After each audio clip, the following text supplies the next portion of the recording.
It is 6:42 on a Thursday morning. You are standing barefoot in your kitchen, coffee untouched, work starts in less than an hour, and you are staring at a number on your phone that makes absolutely no sense. Last month, the app showed 740. This morning, 693, 47 points gone. You refresh the screen. Same number. You close the app. Open it again. Still there. Your first thought is obvious. You missed something. A payment. A bill. Maybe somebody opened an account in your name. So you start checking. Credit card? Paid. Car payment? Paid. Mortgage or rent? Covered. Every payment you can remember was made on time. Then you see something else. A notification from several weeks earlier. Something you had actually been proud of, and strangely, the answer may have nothing to do with whether you paid late. You stare at it, then at your new score, and suddenly the timing feels strange, because one of the financial decisions you were proud of may be connected to the drop, but not for the reason you think. Your phone vibrates. A message appears. The mortgage appointment is tomorrow. And now the number you never worried about has become the only number you can think about. But the strangest part isn't that your score fell. It's that you may have done exactly what responsible people are told to do. And to understand why, you have to go back to when that little number first started controlling your decisions. Because the mistake was not paying late. The mistake was believing that paying on time was the whole game. Your relationship with credit does not begin with understanding. It begins with permission. Can you get the apartment? Can you finance the car? Can you qualify for the card? Can you borrow enough for the home? Eventually, one small number begins following you through adult life, and you learn the rule everybody repeats. Pay your bills on time. So you do. Maybe not perfectly at first. There are months when payday arrives 2 days too late. Months when the checking account looks painfully thin. Months when you move money around just to make sure the automatic payment clears. But slowly, you become disciplined. The due date stops being a suggestion. You set reminders. Then, autopay. Your payment history becomes something you're proud of. Your score begins climbing. 612, 613, 614, then, years later, maybe 720. Not in a smooth line, not every month, just snapshots that prove the direction has changed. And something changes inside you. You stop seeing the score as a calculation. You start seeing it as a judgment. Higher means responsible. Lower means irresponsible. Higher means you're winning. Lower means you must have made a mistake. That belief feels harmless until the first time the score moves without your permission. Because credit scoring was never designed to measure whether you're a good person. It isn't even designed simply to measure whether you pay on time. It is trying to estimate credit risk from information in your credit file. In a FICO score, payment history is the largest broad category. But amounts owed, length of credit history, new credit and credit mix can matter too. So paying on time can protect one important part of the score while something else in the file changes underneath it. You learned the most famous rule of credit. But nobody told you it wasn't the only rule. And that matters, because a credit score does not watch your intentions. It watches the information that reaches your credit file. That sounds like a small distinction. It isn't. The score does not see the sacrifice behind the payment. It sees accounts, balances, limits, history, inquiries, and patterns. So you can become more responsible with money while something else in the file changes first. That is why the next stage feels so unfair. For once, money is becoming calmer. You aren't wealthy. The bills still arrive. The car is still ordinary. You still think before spending. But the panic is fading. You have started saving. The credit card balance that once followed you from month to month is shrinking. Then one evening, you make a decision. You're tired of seeing the debt, so you attack it. You send a large payment.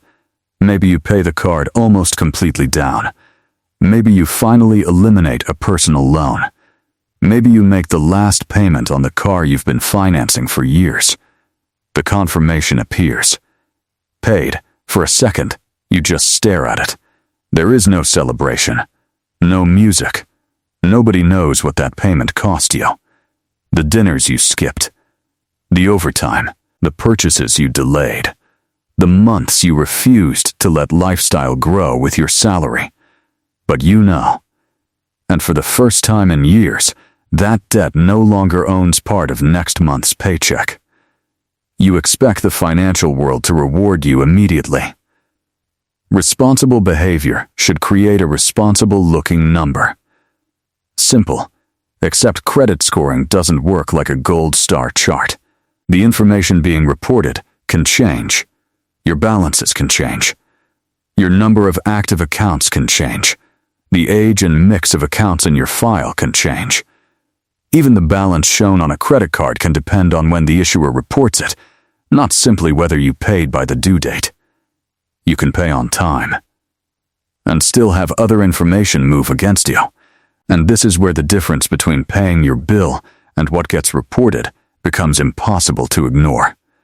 Your due date and the moment account information is reported are not necessarily the same moment. So your bank can show the payment has left. Your card can show a lower current balance, while your credit file still reflects an older, higher snapshot. 3 screens. 3 numbers. One financial life captured at different moments. And the mechanism becomes much easier to see when you put real numbers on it. Imagine your credit card has a $5,000 limit. You use it for groceries, fuel, insurance, a repair, maybe a few purchases for the family. By the time the statement is generated, the balance is $2,000. You pay the full statement balance by the due date.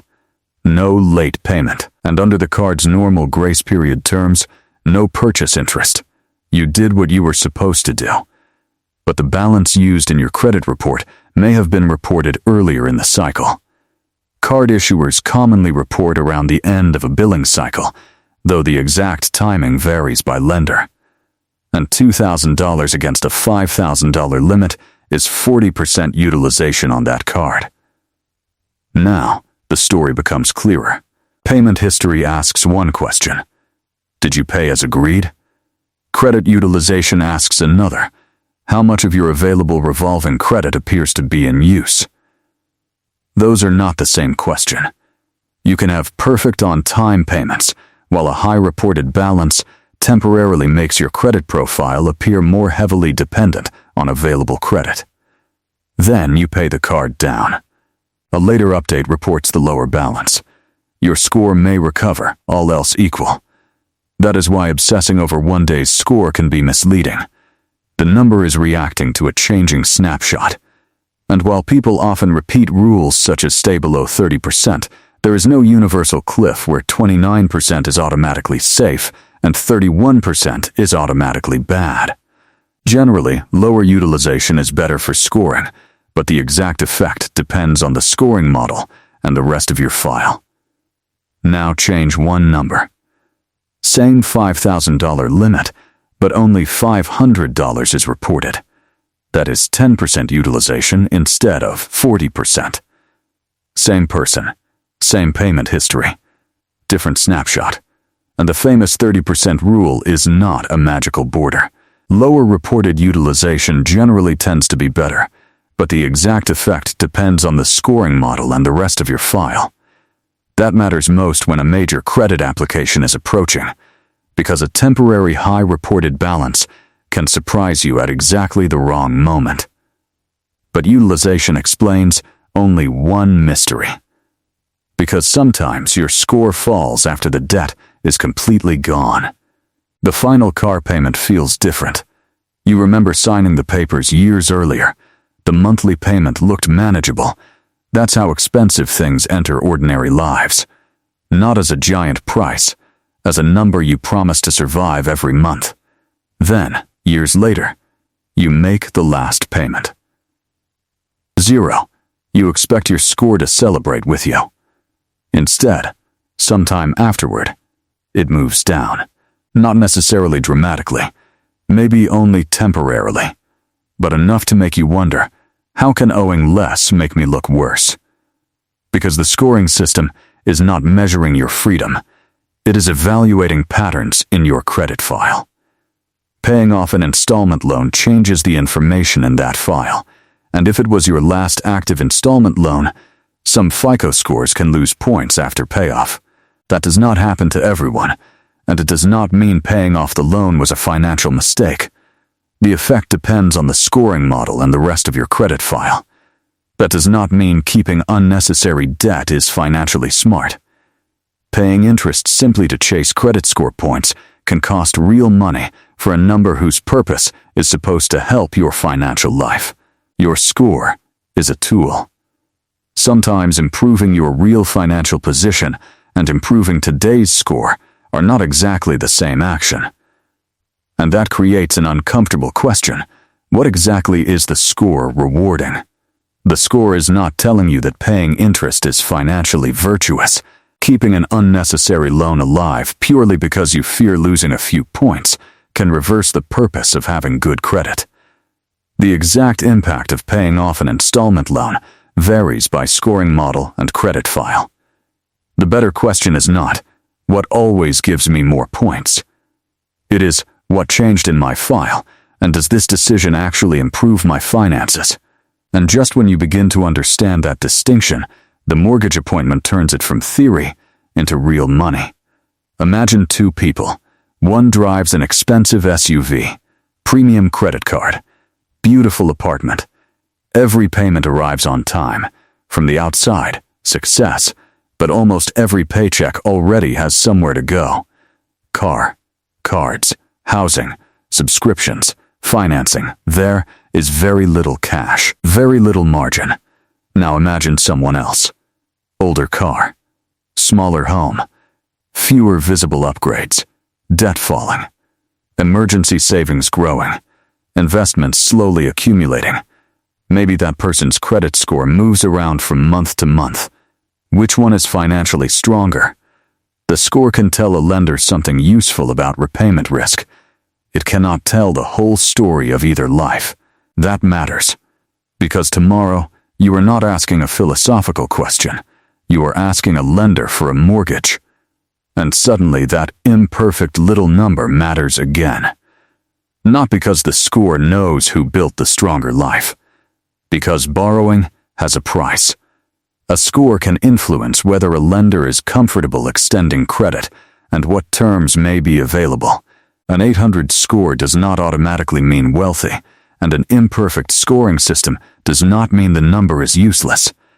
Credit can matter enormously when you need credit. The goal is to understand the number without letting it control your emotions. Tomorrow, that difference could affect one of the largest financial decisions of your life. Now the opening scene is getting closer. For months you have been preparing. Not for a mansion, not to impress anybody, just a home your family can stay in long enough to stop feeling temporary. You have saved. Reduced debt. Protected your payment history. Then, a few weeks before speaking with a mortgage lender, life becomes expensive. Furniture, travel, a family expense. Maybe a repair. You put more than usual on the card. You intend to pay it. You always do. And you do pay on time. But the reported balance is temporarily much higher than normal. Around the same period, perhaps you finished paying off another loan. Then you check your score. Down. Now every financial decision from the last month starts replaying in your head. Was it the card? The loan? A new credit application? Something on the report you haven't seen? This is why a sudden score change should lead to investigation, not panic. You check your credit reports. You verify that every account belongs to you. You look for late payments that shouldn't exist. You examine reported card balances. You check whether a new hard inquiry or newly opened account appeared. You look for errors or signs of identity theft, because there is no single universal reason a score falls. Different scoring models can weigh information differently, and lenders may use a score different from the consumer score you see in an app. The number on your phone is not always the exact number a lender will use. That realization should calm you. It doesn't. Now you have a new question. Which score will the lender see? You check the statement date, compare the reported balance with your current balance, and look again at the paid-off auto loan. For the first time, you stop seeing credit as one number and start seeing a timeline. What changed, when it changed, and what the lender may actually be looking at. And tomorrow morning, you finally discover which part of the story actually changed. Thursday, 6:42 in the morning. Bare feet against the cold kitchen floor. Coffee untouched.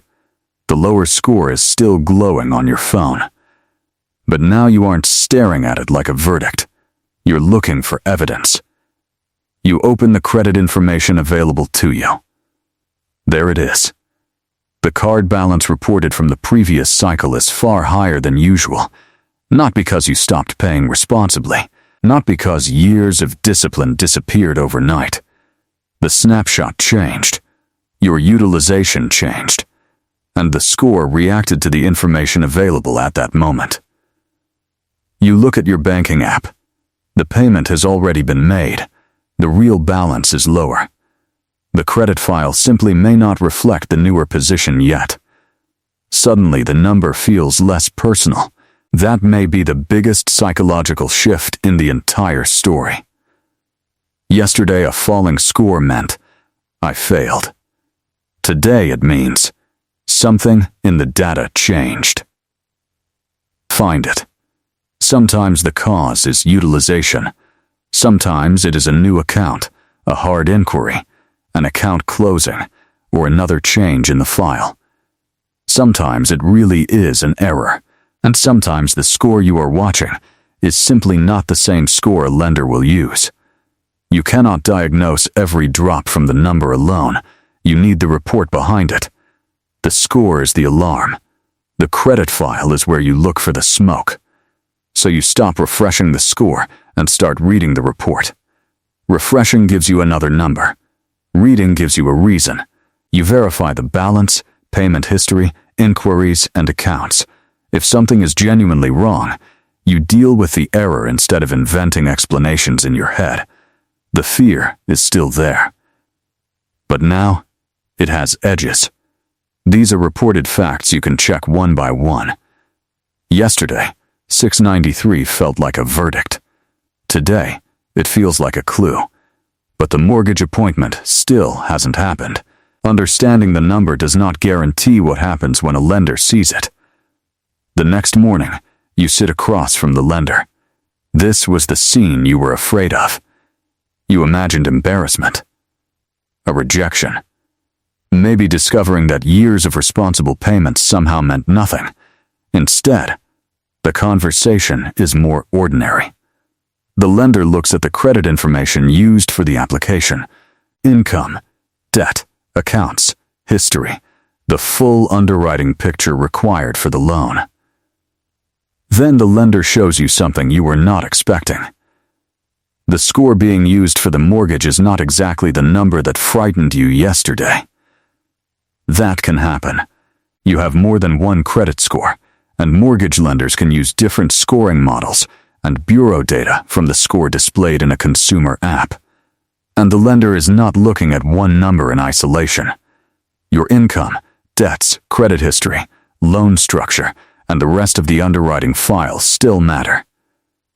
The recent utilization change is part of the picture, not the entire verdict. But the score still matters. Depending on the lender and loan, it can affect qualification and the rate you are offered. You are not handed a magical guarantee. Maybe the rate is not quite what you hoped for. Maybe the lender tells you that lowering reported card balances before the next credit pull could improve the picture. But the appointment does not end with the humiliation you imagined. It ends with something more useful: an explanation, real numbers, and choices. The lender walks through the actual file instead of the story you invented in your head. The recent balance is visible. So is your long payment history, your debts, income, savings, and the rest of the application. Maybe you can proceed now. Maybe waiting for a lower reported balance could improve the terms. Either way, the answer is specific. For the first time in 2 days, you are making a financial decision with information instead of fear. You know what to protect now. Pay every bill by its due date. Keep revolving balances reasonable relative to available limits, especially before important borrowing. Avoid unnecessary new applications when you are preparing for a major loan. Check your reports for errors. And do not carry expensive debt solely because you fear that paying it off might temporarily move a score. You walk back toward the same car. The number hasn't magically disappeared, but its power over you has. Because now you know the difference between protecting your credit and living for it. For years you thought good credit meant following one rule: pay on time. And yes, that rule matters enormously. But adulthood keeps teaching you that the most dangerous financial rules are often the ones that are only half understood. You can pay on time and still report high utilization. You can pay off a loan and see the file change in ways you did not expect. You can watch one score fall while a lender uses another version of the picture. So protect the habits underneath the number. Pay on time. Understand what is being reported. Keep expensive debt from owning more of tomorrow than it has to. And when the number suddenly falls, don't let fear write the story before you have seen the data. The score is the alarm. The credit file is where you look for the smoke. And that changes the way you react the next time the number moves. You check what changed before assuming you failed. You do not keep unnecessary debt just to protect a number. You build savings and reduce expensive obligations too. Good credit can create options. Understanding it creates something else. Calm, because the next time your phone shows a number you did not expect, you know where to look before fear tells you what it means. If this changed the way you see your credit score, the next question is even more important. Why can your salary keep rising while you still feel broke? Because earning more does not automatically create freedom. Sometimes it simply gives lifestyle inflation more room to grow. Subscribe if you want finance explained through the decisions that actually happen in your life, not fantasies, shortcuts, or overnight promises. And watch the next story. Because once you understand where your money goes after payday, you start understanding whether you're actually becoming wealthier.